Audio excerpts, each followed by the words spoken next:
Grandpa asked, confused. Why are you arriving in an Uber? What happened to the SUV we bought you for your 24th birthday? Before I could even speak, my mom smiled and said, her sister needed it more. The entire room went silent, and then Grandpa did something none of us expected. The moment I heard my grandfather's voice, it sliced through me sharper than any knife. Why are you arriving in an Uber? What happened to the SUV we bought you for your 24th birthday? My blood ran cold. I stood there, frozen on his beautiful Victorian porch, watching his face twist from confusion to something that made my stomach drop, because I knew, deep down, this wasn't just a simple question. This was a prelude to a betrayal that would shatter everything. Before I could even find my voice, before I could make sense of a question that felt utterly alien, my mother materialized behind him.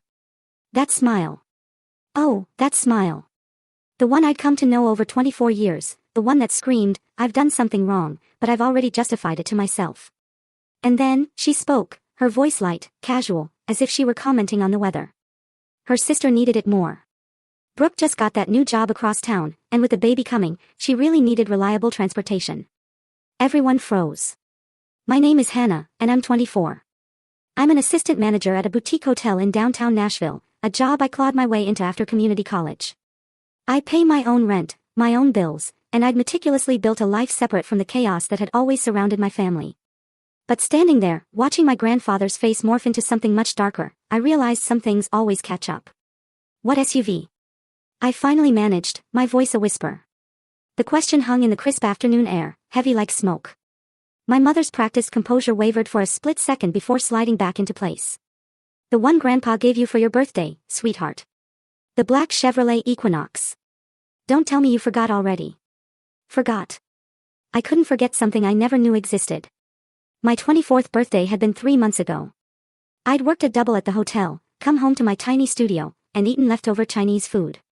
My mother had called briefly, for minutes, tops, to wish me well before rushing off, saying Brooke needed her to babysit. Not a word about a car. Not a whisper of a gift. I never received any SUV, I said, my voice gaining strength as the truth began to solidify. Nobody told me anything about a car. My grandfather's hand clenched the porch railing, his knuckles white. He was 78, but in that moment, he looked like a general about to command an army. Before he retired, he'd built a construction empire. People still spoke his name with respect. Patricia, he said, and the single word made my mother flinch. You told me Hannah had the car. You told me she loved it, drove it to work every day. You said she cried when she saw it. My mother's composure shattered. Well, I mean, the situation changed. Brooke really needed it. And Hannah's been doing fine with the bus and ride shares. She's young. She can handle it. Brooke has a baby to think about, and her husband just lost his job. You know how expensive everything is. I stood frozen. My grandfather's face cycled through emotions I'd rarely seen, confusion, then understanding, then something dangerously close to rage. You gave away a car that I purchased with my own money, he said slowly, each word deliberate. A car that I put in Hannah's name, a car that was, it's family, my mother interjected, her voice taking on that wheedling tone she always used when she wanted something. We share things in this family. Hannah understands that. She's always understood that, right, Hannah? She looked at me, eyes pleading. Play along. Smooth it over. Be the good daughter who never complained, never made waves. But something had shifted inside me. Standing there, in clothes I'd bought with money I'd earned working overtime, something broke. Or maybe, something finally came together. Pieces of a puzzle I'd been too close to see finally forming a picture I could no longer ignore. No, I said quietly. I don't understand. I never understood. And I'm tired of pretending that I do. My grandfather slowly pushed back from the railing, straightening to his full height. The look he gave my mother made her take an involuntary step backward. Everyone inside. His voice carried the authority of decades of giving orders. Inside, his house smelled the same as always, cedar wood, old books, a faint hint of pipe tobacco he'd given up years ago. I'd spent countless weekends here as a child, back before everything became complicated, before I stopped believing that families loved each other equally. We gathered in the living room, an awkward assembly of tension. My mother perched on the antique sofa, hands clasped tight. My grandmother Margaret emerged from the kitchen, wiping her hands on a dish towel. What's all this commotion about? She asked. Sit down, Margaret, my grandfather said, his tone gentler with her, but still sharp. We need to have a family discussion. I remained standing, leaning against the fireplace. My legs felt unsteady. If I sat, I might not get up.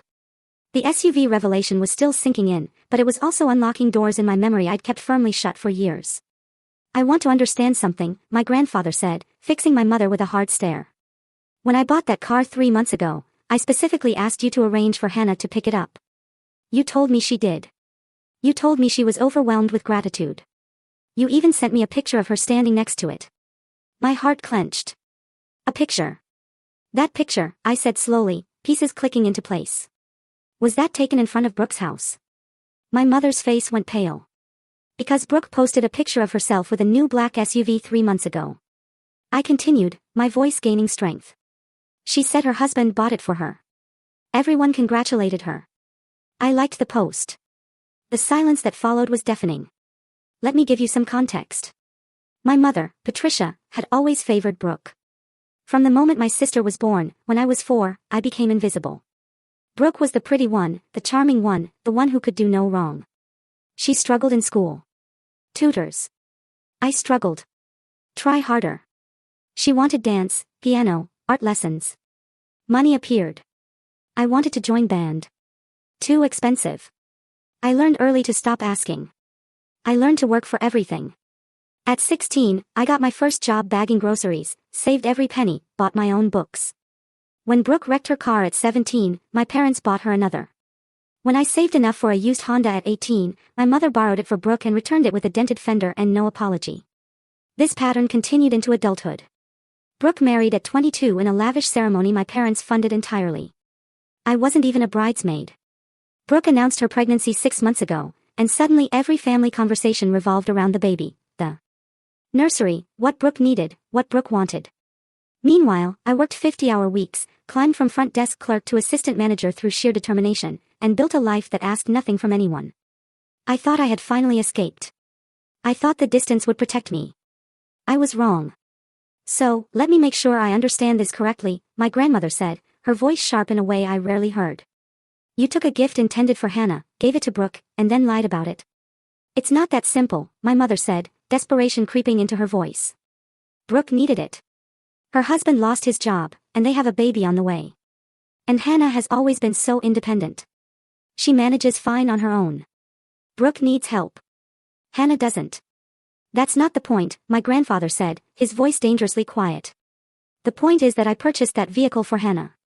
It was registered in her name. I have the paperwork. How exactly did you manage to give it to Brooke when you have no legal authority over it? My mother's face cycled through shades of red. I told the dealership there was a mistake with the registration, that it should have been in Brooke's name from the beginning.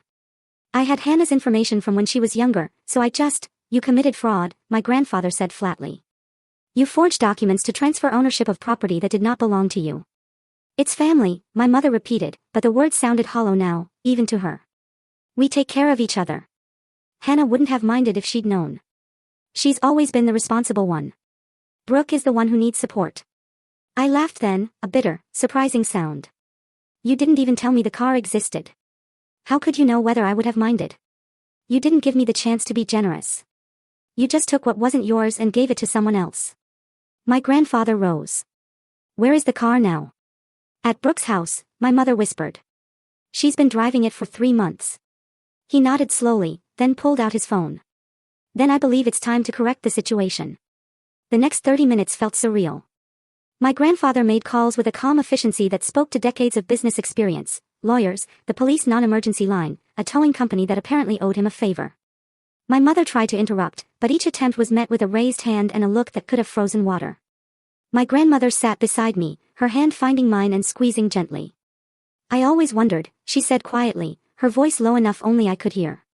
So many times, things didn't add up. Birthday presents never mentioned. Christmas gifts that disappeared.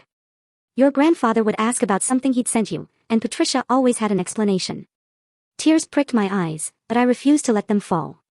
How long? I asked. How long has this been happening? My grandmother's face crumpled with guilt. I don't know for certain. Years, probably. I should have asked more questions. I should have called you directly. But Patricia always had reasons. And I wanted to believe her. The admission hurt more than I expected.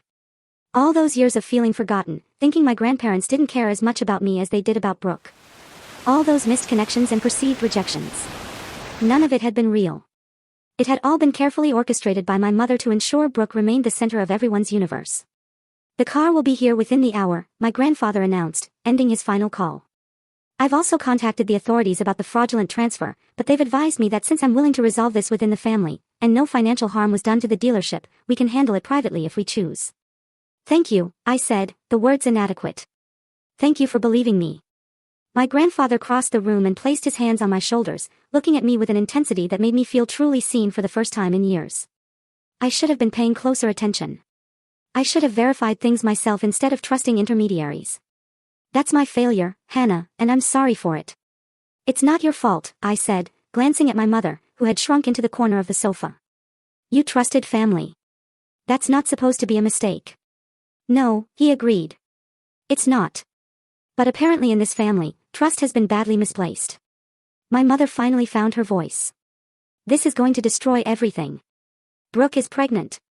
She's under stress. If you take that car back, it's going to devastate her. Think about the baby. Think about what this will do to the family. I watched my grandfather's face harden. The family, he repeated, his voice cold. You want to talk about family? Hannah is family. She has spent her entire life being treated like an afterthought while you've poured every resource into Brooke. I've seen the way things work. I've seen Hannah show up to holidays in clothes she's clearly worn multiple times while Brooke arrives in designer outfits. I've seen Hannah drive a 15-year-old car while Brooke gets handed new vehicles.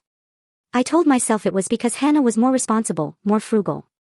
Now I'm beginning to understand. It was because Hannah was given no choice. That's not fair, my mother protested. Brooke has had difficulties. She struggled with things. Hannah has always been capable of taking care of herself because you forced her to be, my grandmother said, with a sharpness I'd never heard before. You gave her no other option.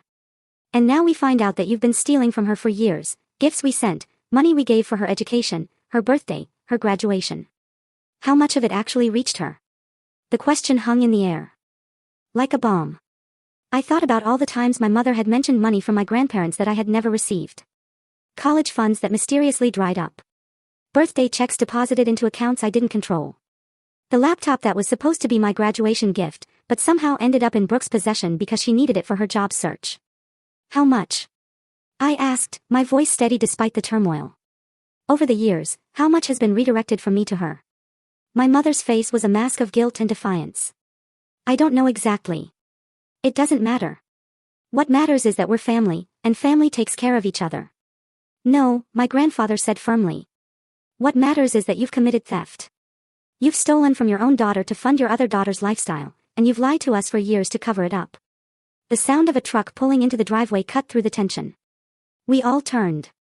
A flatbed tow truck was backing up, a familiar black SUV strapped to its bed. That's my car, I said, the words feeling strange. That's actually my car. Yes, my grandfather said. It is. And it always was. The title is being corrected as we speak. Within the week, the paperwork will reflect what should have been true all along. My mother rose, her face twisted. Brooke is going to be furious. She's going to think I betrayed her. She's going to blame me for this. You did betray her, my grandfather said calmly. You set her up to believe she was entitled to things that weren't hers. You enabled behavior that she now thinks is normal. If she's upset, that's a consequence of the situation you created, not of us correcting it. I walked to the window, watching the tow truck driver unload my SUV onto the driveway. It was beautiful. A gleaming black vehicle that represented not just transportation, but truth. And somewhere across town, my sister was about to discover that the life she had built on stolen foundations was about to come crashing down. The SUV sat in my grandfather's driveway, a gleaming symbol of everything that had been taken and was finally being returned. I stood at the window, trying to process the emotional whiplash. My mother had retreated to the kitchen with my grandmother, their voices a low murmur. My grandfather joined me, his presence solid and reassuring. How are you holding up? He asked. I considered the question. I'm not sure. Part of me wants to scream, and part of me feels strangely numb. Like I've been carrying this weight for so long, I forgot it was there. Now that it's been lifted, I don't know how to stand without it. He nodded slowly. I want to ask you something, and I need you to be completely honest. This business with the car. Is this the first time something like this has happened, or is there more? The question cracked something open inside me. For years, I'd minimized the constant small thefts, the redirected gifts, the promises that never materialized. I'd told myself it was normal sibling rivalry, that I was oversensitive, that my mother meant well. But standing there with my grandfather, finally having an ally, I couldn't lie to myself anymore. It's not the first time, I admitted, my voice barely a whisper. It's been happening for as long as I can remember. My grandfather turned to face me fully, his expression grave. Tell me. So I did. I told him about the laptop, my high school graduation gift, which ended up in Brooke's room because she needed it more. I told him about the college fund my grandmother had mentioned contributing to, money I'd never seen because my mother claimed it went towards shared family expenses. I told him about the jewelry that belonged to my great-grandmother, pieces meant to be divided equally, but somehow all ended up in Brooke's jewelry box. I told him about the smaller things, birthday checks cashed but never given, Christmas presents that disappeared, the savings bond from my christening that my mother cashed when I was 16, claiming it was for emergency car repairs on a vehicle I was never allowed to drive. The more I talked, the more I remembered. It was like pulling a thread on a sweater and watching the entire thing unravel. Years of dismissals and explanations that never quite made sense, all pointing to the same conclusion. I had been systematically robbed by my own mother to fund my sister's lifestyle. The worst part, I said, my voice cracking slightly, is that I actually believed I was the problem. I thought there was something wrong with me, that I wasn't worthy of the same love and attention Brooke got. I worked so hard to be independent because I genuinely thought I was a burden, that asking for anything was selfish. My grandfather's jaw tightened.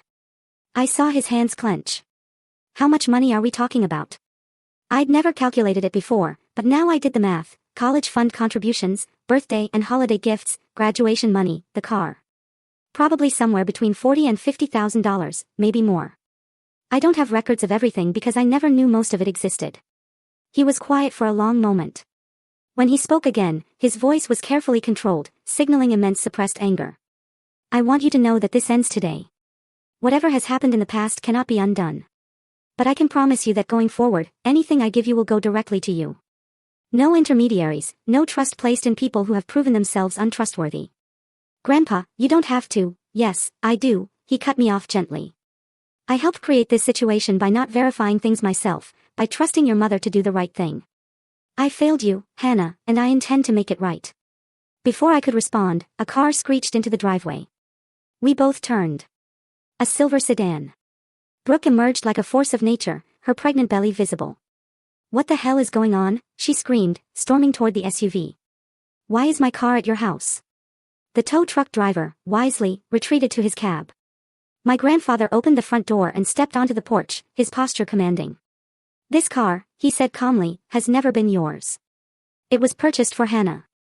Your mother gave it to you without authorization, and now it's being returned to its rightful owner. Brooke's face contorted with rage. That's insane. Mom told me Grandma and Grandpa wanted me to have it. She said Hannah didn't need a car because she lives near her work and takes the bus. She said it made more sense for me to have it because I have a baby coming. Your mother lied, my grandfather said simply.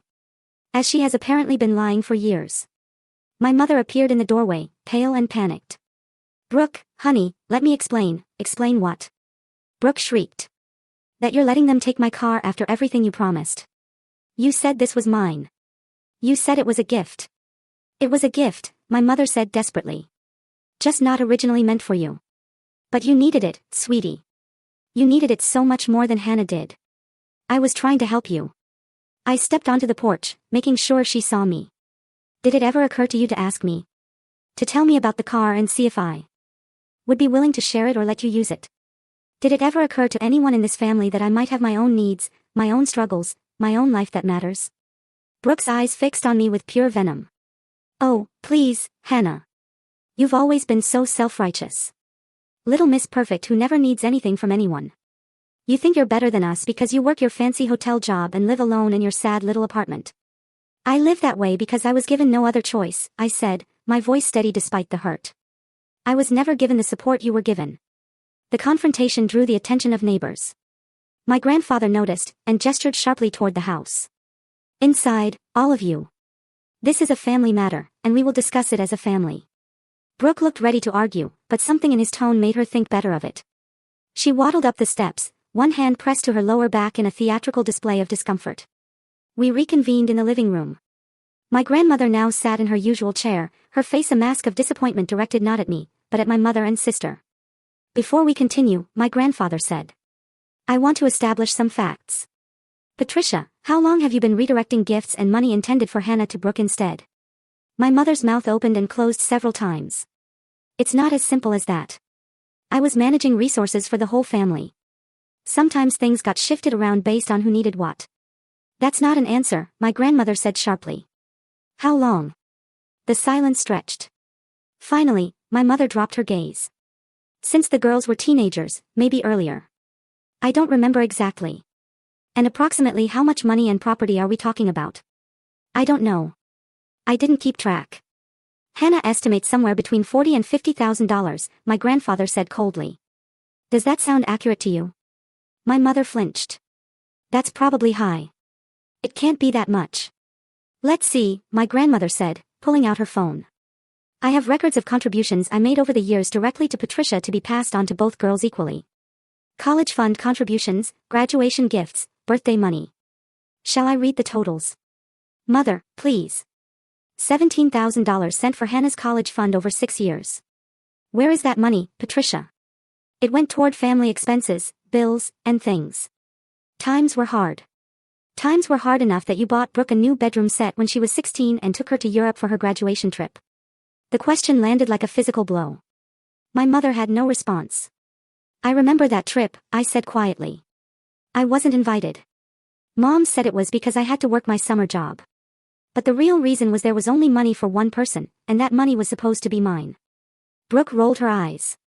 Oh, here we go. Poor Hannah. Always the victim.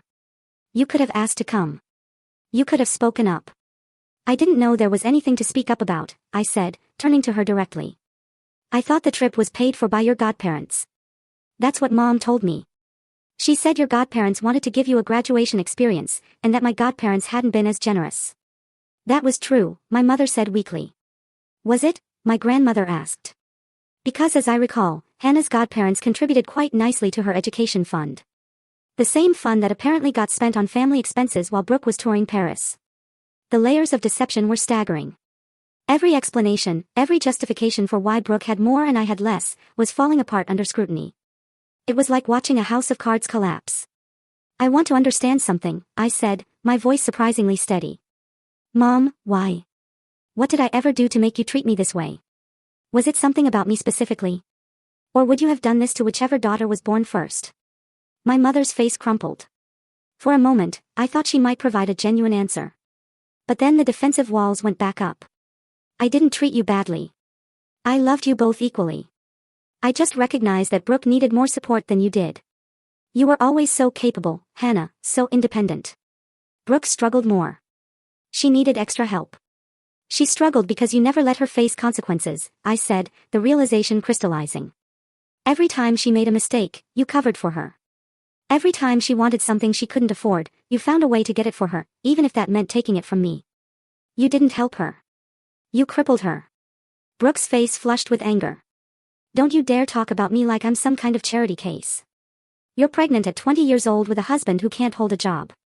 Living in a house your mother-in-law owns, driving a car that was stolen from your sister, wearing clothes you can't pay for. How would you describe that? At least I have a family. Brooke shot back. At least I have a husband and a baby on the way. What do you have? A studio apartment and a job folding towels. I manage a hotel, I corrected calmly. A job I earned through hard work and dedication. A job that pays me well enough to support myself without stealing from family members. Enough, my grandfather said, cutting through the argument. Brooke. Did you know that the car your mother gave you was intended for Hannah? Brooke hesitated. In that hesitation, I saw the truth. I suspected, she admitted finally. Mom said there was some confusion about who the car was supposed to be for, but that she'd worked it out. She said you and Grandma wanted me to have it because of the baby. And did you question that story? Given that Hannah had never mentioned receiving a car, did it not occur to you that something was wrong? I didn't think about Hannah. I was excited. It was a nice car, and I needed it. My grandfather shook his head slowly. The entitlement in this room is astounding. Patricia, you have raised one daughter to believe she deserves nothing and another to believe she deserves everything. And in doing so, you've damaged them both. My mother began to cry, but I felt nothing. No sympathy. She was crying for herself, for being caught, not for what she had done to me. What happens now? I asked. The car situation is resolved, but there's still everything else. My grandfather exchanged a look with my grandmother. When he spoke again, his voice carried the weight of decision. Now, he said, we start making things right. The next hour was one of the most surreal of my life. My grandfather, methodical and thorough, began cataloging the wrongs. He pulled out a notepad and started writing, asking questions, recording answers with the precision of an accountant. The college fund contributions, he said. We'll start there. Margaret and I contributed $17,000 specifically for Hannah's education. Where is that money now? My mother shifted uncomfortably. Like I said, it was used for family expenses over the years. Then you owe Hannah $17,000. We'll set up a payment plan. What? My mother sputtered. I can't pay back $17,000. That's impossible. You'll find a way, my grandfather said calmly. Just as Hannah found a way to pay for her own education without any help from you. Speaking of which, Hannah, how much did you spend on your associate's degree? About $8,000 total, I said. I did community college and worked full-time. $8,000 that should have been covered by the fund we established. He wrote another note. That brings the total to $17,000. Now, let's discuss the other gifts. For the next 30 minutes, we went through every birthday, every holiday, every milestone my grandparents could remember contributing to. Graduation presents, birthday checks, Christmas gifts. Each had a paper trail on their end, but no corresponding receipt on mine. By the time we were finished, the unofficial tally was staggering. Over my lifetime, approximately $53,000 in gifts and contributions intended for me had been redirected elsewhere. The majority had gone to supplement Brooke's lifestyle, but a significant portion had simply been absorbed into my parents' household expenses. I had no idea, my grandmother said, her voice trembling. All these years, we thought we were helping both of you equally. We trusted your mother to distribute things fairly. The trust was misplaced, my grandfather said grimly. But that ends now. He turned to my mother and sister, his expression hard. Here is what's going to happen. The car has been returned to its rightful owner. That situation is resolved. The money that was stolen from Hannah over the years cannot all be repaid immediately, but it will be acknowledged and addressed. Stolen is a strong word, my mother protested weakly. It's the accurate word, my grandmother snapped. You took money that was given to one person and gave it to another without permission. That's theft, Patricia. No matter how you try to dress it up. My grandfather continued as if he hadn't been interrupted. I will be restructuring my estate plans this week. The changes I make will reflect the reality of the situation, not the fiction that has been presented to me for years. Brooke's head snapped up. What does that mean? It means that the anticipated inheritance you've been counting on may look very different than you expected. It means that Hannah will receive appropriate consideration for what has been taken from her. And it means that anyone who has a problem with that arrangement is welcome to contest it, at which point all of this information will become a matter of public record. The threat hung in the air. My mother's face went pale. You can't do that. You can't punish Brooke for things I did. I'm not punishing anyone. I'm correcting an imbalance that has existed for far too long. My grandfather looked at Brooke with something like pity. You've been set up to fail, young lady. Your mother gave you everything you wanted without teaching you how to work for any of it. Now you're 20 years old, pregnant, married to a man without stable employment, and you've never had to face real consequences for your actions. That changes today. This is insane. Brooke shrieked. I haven't done anything wrong. Mom gave me the car. I thought it was mine. How was I supposed to know? You knew something wasn't right, I said quietly. You admitted as much. But you didn't ask questions because you didn't want to know the answers. That's a choice, Brooke, and choices have consequences. My sister turned to me, tears streaming, mascara running. I'm your sister. How can you do this to me while I'm having a baby? Your niece or nephew? Doesn't that mean anything to you? I felt a twist of emotion, but forced myself to stay strong. It means a lot to me. And when that baby is born, I'll be the best aunt I can be. But that doesn't mean I'll let you continue to take from me. It doesn't mean I'll keep being the one who sacrifices while you benefit. I never asked you to sacrifice anything. You never had to ask. Mom made sure of that. But even when you knew something was wrong, when you suspected that the car wasn't really meant for you, you said nothing. You took what was offered and didn't question it. That's not innocent, Brooke. That's complicit. The word hung heavy. Brooke looked ready to argue, but her mother placed a hand on her arm. What do you want, Hannah? My mother asked, her voice defeated. What will make this right? What did I want? Not the money, not really. I'd built a life without it. Not revenge. I want acknowledgement, I said finally. I want you to admit what you did, not just to me, but to everyone who's been told stories about how equal and fair you've been. I want you to stop lying about our family dynamic to make yourself look good. My mother's face crumpled. And I want boundaries. Real boundaries. No more expecting me to give up things for Brooke. No more guilt trips about not being close enough to the family while you systematically exclude me. If I choose to help Brooke in the future, it will be my choice, not something taken from me. That's fair, my grandfather said approvingly. More than fair, actually. I looked at my grandmother, who had tears in her eyes. And I want a relationship with you both. A real one, not one filtered through Mom's interpretation of events. My grandmother rose and crossed to me, pulling me into a tight embrace. You've always had that, sweetheart. We just didn't realize it was being kept from you. I held on to her, feeling the first stirrings of healing. Outside, my SUV gleamed in the afternoon sun. It was just a car, really. But it represented so much more than that. It represented the truth finally being told, and that was worth more than any amount of money. The week that followed was one of the strangest of my life. For the first time, I had possession of something I'd been given rather than something I'd earned through grueling effort. The SUV sat in my apartment complex parking lot, a constant reminder that things had finally shifted. But with the shift came turbulence. My phone became a battleground. Brooke sent dozens of messages, from tearful pleas to angry accusations. My mother called repeatedly, alternating between apologies and attempts to negotiate some compromise to return things to the way they were. I responded to none of them. My father, notably absent from the confrontation, finally reached out on the fourth day. Your mother is beside herself, he said, his voice carrying the tired resignation I'd heard my entire life. The sound of a man who'd long ago given up trying to change anything. Then maybe she should think about why, I replied calmly. Hannah, this is tearing the family apart. Brooke isn't sleeping. She's worried about the baby. Can't you find it in your heart to let this go? I felt the old, familiar pull, the instinct to smooth things over, to be the peacemaker, to sacrifice my own needs for the comfort of others. But I recognized it now for what it was, a survival mechanism that no longer served me. Dad, do you know how much money was taken from me over the years? Do you know about the college fund, the gifts, the car? His silence told me everything. You knew, I said, the realization hitting me like a punch to the stomach. You knew, and you said nothing. I tried to bring it up a few times, but your mother always had reasons. She said you were fine, that you didn't need as much support as Brooke. I wanted to keep the peace. You wanted to avoid conflict, I corrected. There's a difference. Keeping the peace would have meant standing up for fairness. What you did was enable injustice to avoid uncomfortable conversations. That's harsh. It's accurate. I took a deep breath, fighting to keep my voice steady. I'm not going to pretend anymore. I'm not going to act like everything is fine when it isn't. If that tears the family apart, then maybe the family was already broken. I ended the call before he could respond, my hands shaking slightly. Every conversation, every confrontation, chipped away at the narrative I had been fed my entire life. I wasn't the difficult one. I wasn't the one who refused to be part of the family.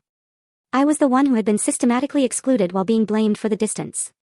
That afternoon, I drove my SUV to my grandfather's house. He had asked me to come by, and I found myself nervous in a way I hadn't expected. The last time I'd been this nervous around family, I'd been waiting to find out if I would be punished for something Brooke had done and blamed on me. But this was different. My grandfather met me at the door with a warm smile and ushered me into his study, a room filled with leather-bound books and the smell of wood polish. Thank you for coming, he said, settling behind his desk. I wanted to discuss some changes I'm making, and I wanted you to hear about them directly from me. Changes to your will. I guessed. He nodded. Among other things. I've spoken with my attorney, and we've restructured my estate plan to reflect reality rather than the fiction your mother created. But more importantly, I wanted to talk to you about the future.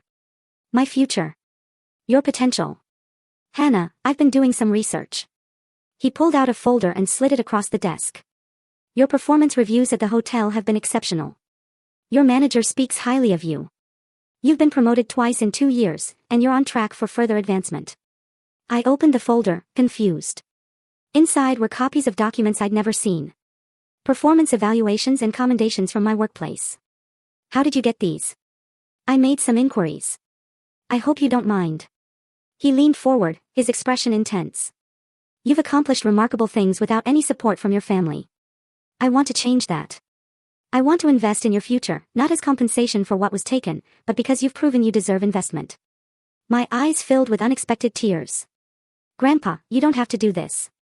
I know I don't have to. I want to. Your grandmother and I have discussed it, and we want to set up an educational fund for you. If you want to pursue a bachelor's degree, a master's degree, additional certifications, whatever will help your career, we want to support that. I don't know what to say. Say yes, he said simply. Say yes and let us be the family we should have been all along. For the first time in years, I felt myself truly believe that good things could happen to me without being taken away. 3 months passed, and my life transformed in ways I could never have predicted. The educational fund my grandparents established allowed me to enroll in an online bachelor's program in hospitality management, something I'd dreamed of but never thought possible. The SUV made my commute easier and opened opportunities that had been closed to me.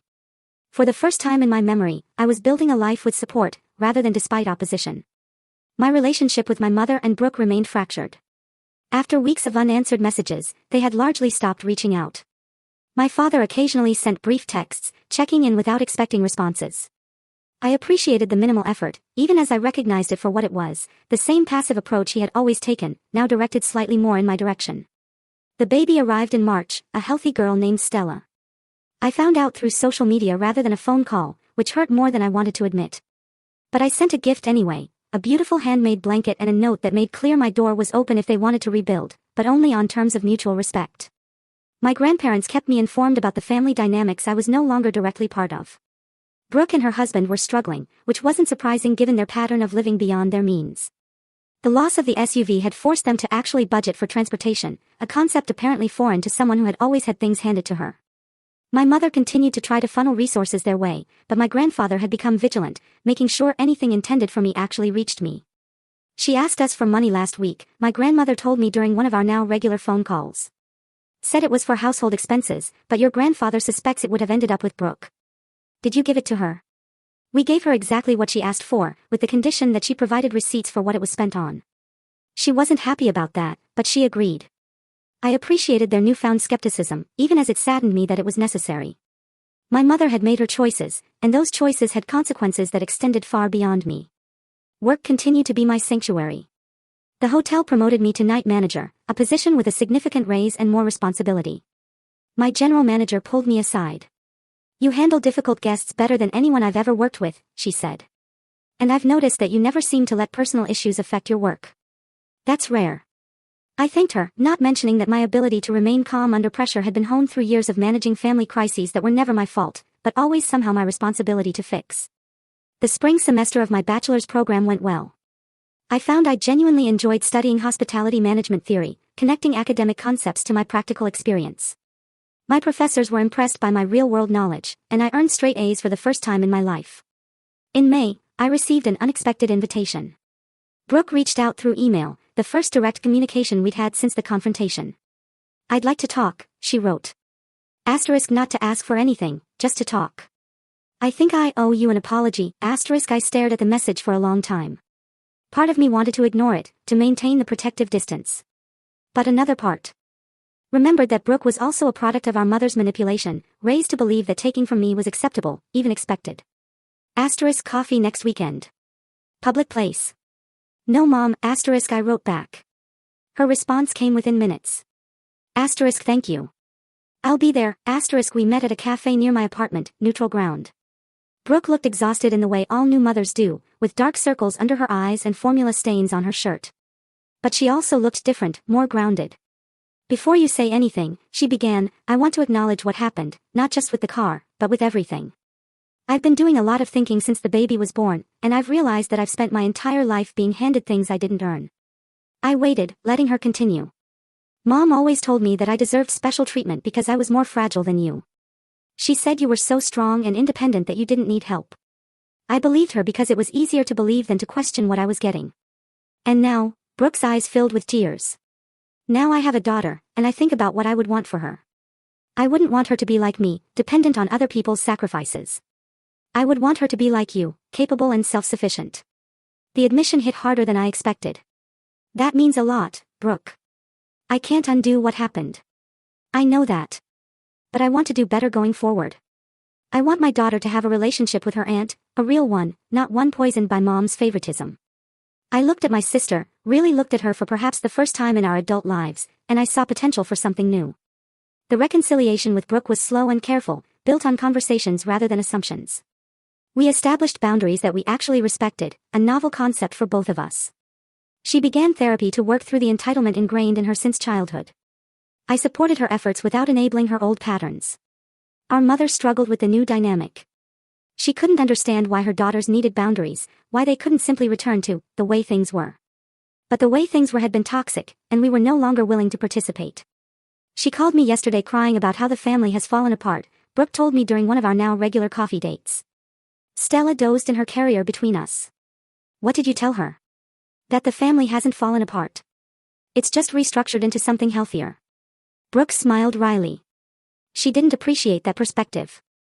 6 months after the confrontation at my grandfather's house, something significant happened. My mother reached out, requesting a family meeting at my grandparents' home. She wanted to apologize, she said. She wanted to make amends. I was skeptical, but agreed. My grandparents, Brooke with Stella, and my parents all gathered in the same living room where the truth had first emerged. The atmosphere was tense, but not hostile. My mother stood in the center, looking older and more fragile than I had ever seen her. I've done a lot of thinking, she began, her voice wavering. And I've come to realize that I hurt you, Hannah. Not just once, but repeatedly over many years. I remained silent, waiting. I told myself I was helping Brooke, but really I was projecting my own insecurities onto both of you. I saw myself in Brooke's struggles, and I saw everything I wished I could be in your independence, Hannah. Instead of celebrating you, I punished you for being capable. The admission was more than I had expected. I looked at my grandmother, who nodded slightly, encouraging me to respond. Why are you saying this now? I asked. Because I almost lost everything, my mother said simply. My relationship with both my daughters, my parents' trust, my self-respect. And I realized that if I kept making excuses, I would lose it all permanently. She approached me slowly, hesitantly. I'm not asking for forgiveness. I know I haven't earned that yet, but I'm asking for a chance to earn it. I've started seeing a therapist. I'm working on understanding why I did what I did, and how to make different choices. I looked at my mother, really looked at her, and saw the fear beneath the regret. She was terrified of losing her family, and that fear was driving her to finally face the truth. Okay, I said quietly. A chance. One chance. The relief on her face was immediate and profound. Thank you. I won't waste it. The months that followed were not easy. There were setbacks, difficult conversations, moments when I questioned if reconciliation was even possible. But slowly, painfully, something new began to grow from the ashes. My mother actually followed through on her promises. She attended therapy regularly, made amends where she could, and most importantly, stopped making excuses.